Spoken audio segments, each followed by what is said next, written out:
그림과 같은 계통의 층로 단록이 DS3를 통하여 부하에 공급하고 차단기 CB를 점검하고자 할 때 다음 각 물음에 답하라 그랬습니다. 평상시에는 DS3가 열려있는 상태다 라고 했어요. 그리고 문제 1번, 2번, 3번이 있는데요. 1번, 차단기 점검을 하기 위한 조작 순서를 쓰라 그랬어요.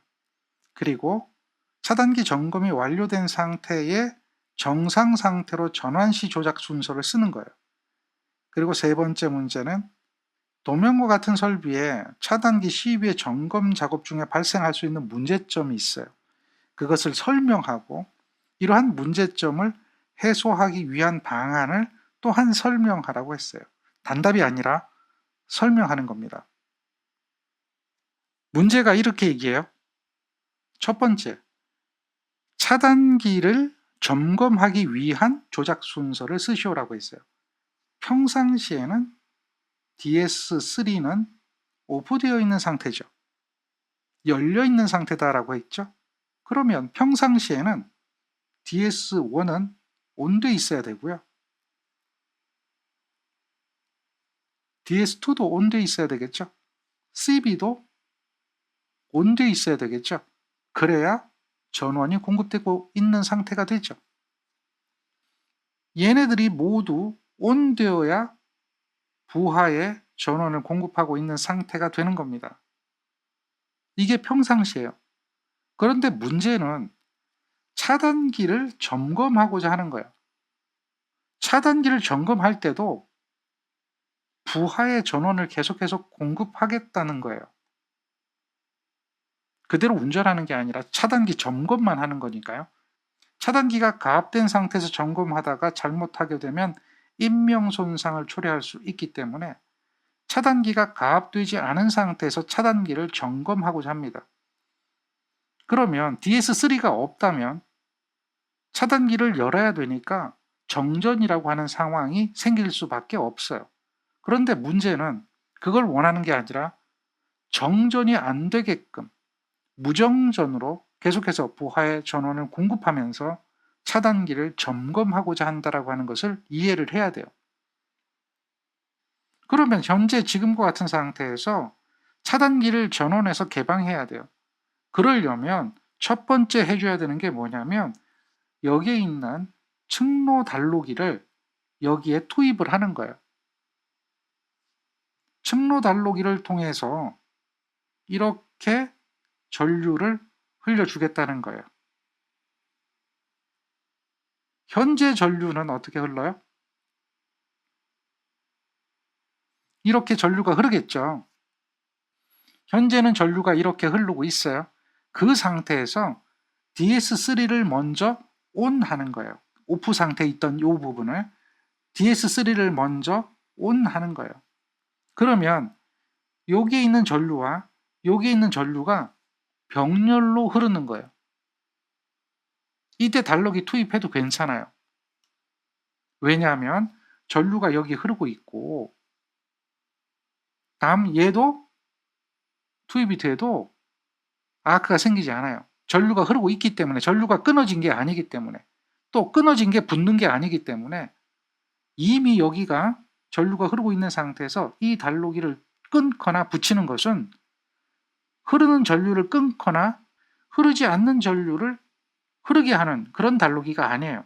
이미 흐르고 있기 때문에 얘를 온오프 하더라도 이 단로기에서는 아크가 생기지 않아요. 그래서 얘를 먼저 온하는 거죠. 그 다음 여기를 개방해야 되잖아요. 이때 차단기를 먼저 개방해야 되겠죠. 그래서 차단기를 먼저 오프하는 겁니다. 그리고요. 그 다음 요 순서가 중요하죠. DS2 요걸 그 다음 오프하는 거예요. 그리고 DS1 얘를 그 다음 오프하는 겁니다. 그래서 차단기를 점검하는 거예요. 자, 여기서 순서가 있죠. 단록이 DS2를 먼저 오프하는 겁니다. 부하에 연결된 단록이를 먼저 오프하는 겁니다. 그래야 부하를 먼저 분리하는 거니까요. 그래서 첫 번째는 답안을 적어보면 DS3 ON, CB 오프, DS2 오프, DS1 오프 이 순서로 쓰세요. 그 다음 다시 복귀를 해야겠죠. 복귀를 하면 마찬가지로 지금 여기에서 전류가 흐르고 있잖아요. 여기에서 전류가 흐르고 있기 때문에 여기에 있는 단로기들과 여기에 있는 차단기들을 투입을 해야 돼요. 그래서 투입할 때는 단로기를 먼저 투입해야 됩니다. 차단기 먼저 투입하는 게 아니에요. 여기에 있는 단로기 DS2를 먼저 ON 하는 거예요. 그리고 여기에 있는 단로기 DS1을 ON 하는 거예요. 단로기 먼저 ON 하는 거예요. 역시 부하 측 단로기부터 ON 하는 겁니다. 그리고 차단기를 ON 하는 거예요. 그러면 전류가 이렇게 흘러가겠죠? 그 상태에서 병렬로 투입이 되어 있기 때문에 바이패스가 되어 있는 거죠. 병렬로 투입이 되어 있기 때문에 여기에 있는 단로기 오프에도 문제가 생기지 않죠. 요 순서가 두 번째 답이죠. 두 번째 답은 DS2 on, DS1 on, CB on, DS3 off 요 순서가 되는 겁니다. 따라서 이렇게 답을 해야 돼요. 세 번째 문제는 뭐라고 그랬죠? 도면과 같은 설비에서 차단기 CB의 점검 중 발생할 수 있는 문제점을 설명하고 이러한 문제점을 해소하기 위한 방안을 설명하라고 그랬죠. 발생할 수 있는 문제점이 어떤 문제점이 있을까요? 차단기가 투입된 상태에서 단로기를 투입하거나 개방할 수 있는 문제가 있죠. 차단기가 끊어져야 단로기를 열거나 닫을 수가 있습니다. 그 이유는 단로기는 부하 전류를 개폐할 수 없기 때문에 그래요. 그런데 차단기가 투입되어서 전류가 흐르는 상태에서 단로기를 열거나 또는 닫거나 하게 되면 위험하게 되죠. 따라서 차단기가 열려 있는 상태에서만 단로기를 투입하거나 개방해야 된다는 결론이 나와요. 차단기가 열려 있어야 단로기를 투입하거나 개방할 수 있다라고 하는 것을 뭐라고 하죠? 인터록이라고 해요. 인터록이라고 하는 것은 정역 동시 투입 방지, Y델타 동시 투입 방지만 인터록이 아니에요. 차단기와 단로기 사이에도 인터록이라고 하는 게 있다는 얘기죠. 그래서 해소 방안이 뭐냐? 단로기와 차단기 간에 인터록 장치를 한다. 이렇게 하면 돼요. 요 이야기가 바로 그런 이야기를 말하는 거예요. 조명 설계에 있어서 좋은 조명의 조건으로 고려되어야 할 사항 6가지를 쓰라고 그랬어요. 일단은 조명은 밝아야 되잖아요. 그래서 고려돼야 되는 게 조도입니다. 조도가 올라가면 올라갈수록 잘 보입니다. 따라서 조도를 고려해야 되겠죠. 그리고 밝았을 때 눈부심이 있으면 안 되는 거죠. 눈부심, 글레어. 이런 글레어가 존재해서는 안 된다. 그래서 글레어도 적절하게 통제를 해야 됩니다. 특히 글레어 중에 눈에 불쾌함을 주는 것, 이런 것들은 바람직하진 않아요. 눈부심도 고려 대상이 돼야 되겠죠. 그 다음 그림자도 고려 대상이 돼야 되죠. 어떤 사물에 의해 가지고 조명하고자 하는 조명 대상물이 그림자에 가려서 조도를 확보 못하면 안 되잖아요. 그러니까 좋은 조명을 할 때는 그림자도 고려돼야 된다는 얘기죠. 그림자가 없도록 설계를 해야 됩니다. 그 다음 배광의 분포와 광원의 색상 이런 것들도 필요하죠. 그걸 뭐라고 하냐면 분광분포라고 하고요. 또 하나는 연색성 평가지수, 줄여서 연색지수라고 하죠. 그리고 기구 배치해야 되잖아요. 그리고 기구에 대한 아름다움도 필요하겠죠. 그래서 기구의 배치와 기구에 대한 의장성이 필요하죠. 이런 것들을 다 고려했는데 너무 비싸요. 그러면 안 되죠. 그래서 경제적인 면도 고려하는 겁니다. 이렇게 6가지 정도는 기본적으로 알고 있어야 되는 거죠. 좋은 조명의 조건 6가지. 어떤 것을 고려해야 되는가? 정리가 되겠죠? 18번째 문제입니다. 다음과 같은 레더 다이어그램을 보고 PLC 프로그램을 완성하라고 그랬습니다. 타이머 설정 시간은 0.1초 단위다 라고 하고 있죠. 0.1초 단위 기억하세요. 자, 보세요. 처음 이 부분은 시작해야겠죠. 시작입니다. 시작이라고 하는 명령어는 로드입니다. 어떤 걸 시작하죠? M000을 시작합니다. 그리고 이 부분은 어떻게 돼야 되죠? 여기는 병렬이죠.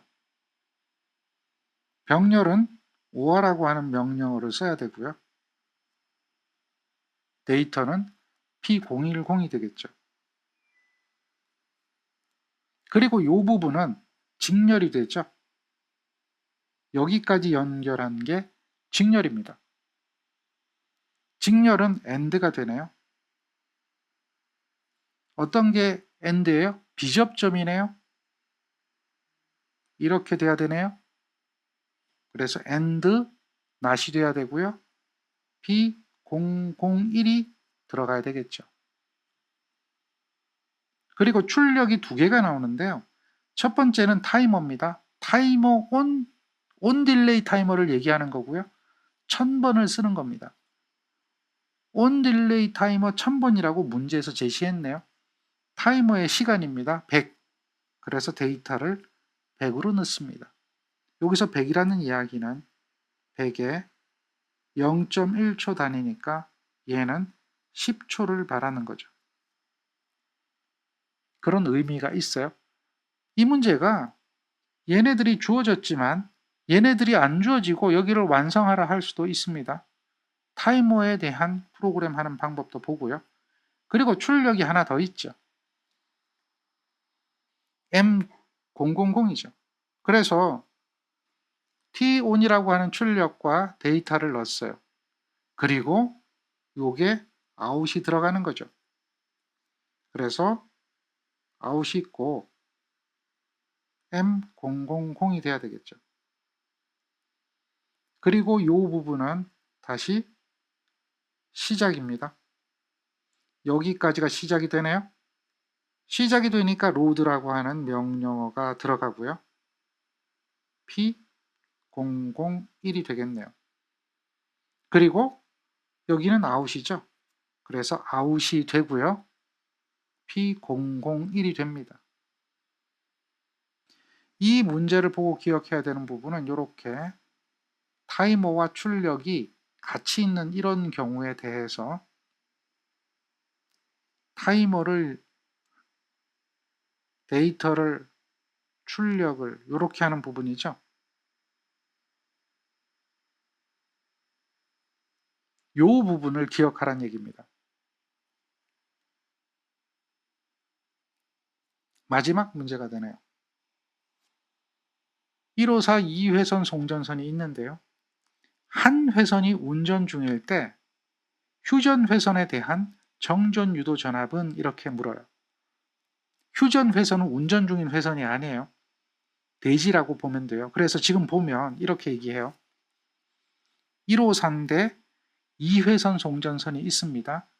1회선 운전 중일 때 나머지 한 회선에 대해서 정전 유도 전압을 구하라 그랬어요. 그런데 정전 용량은 운전 중인 회선과 휴전 회선 중에서의 정전 용량이 나타나는데요. A상, B상, C상이 주어졌죠. 그리고 대지 정전 용량이 주어졌어요. 그럴 때 정전 유도 전압을 구하라. 이런 얘기가 되죠. 이 정전 유도 전압은 어떤 거하고 똑같아요? 중성점 잔류 전압하고 똑같은 공식이죠. 단 다른 게 뭐가 달라요? 중성점 잔류 전압은 대지 정전 용량이 없는데 얘는 여기에 대지 정전 용량이 있다라고 하는 것만 달라요. 그래서 이 공식은 여러분들이 유도하는 공식이 아니에요. 이 공식은 기억하고 있는 공식이죠. A에 A-B로 되어 있고요. B에 B-C로 되어 있고요. C에 C-A로 되어 있죠. 외우기 쉽잖아요. A, AB, B, BC, C, CA. 그리고 ABC가 더해지고요. 그 다음 대지도 더해지는 거죠. 그리고 여기는 상전합이 들어가야 되죠. 상전합이 들어가니까 154를 루트 3으로 나눠주면 돼요. 이렇게 상전합으로 넣어주면 돼요. 0.001 넣고요. 빼주고 이런 거는 어려운 게 없어요. 그냥 대입만 하면 되거든요. 그런데 뭐가 어렵냐면 얘를 계산기 누르는 게 어려워요. 얘를 계산기 눌러보세요. 0.001 가로 열고 0.001 마이너스 0.0006 가로 닫고 플러스 이거 계산기 한번 눌러보세요. 그게 어려워요. 그래서 계산기를 서둘러 누르지 말고 천천히 누르세요. 그래야지만이 답이 나와요. 누르다가 0 하나 빠져버리면 그 다음 전혀 다른 답이 나오니까요. 자, 그렇게 해서 이 답이 나오는 걸 확인하셔야 돼요. 계산기 눌러서 확인하세요. 그러면 이런 답이 나올 겁니다.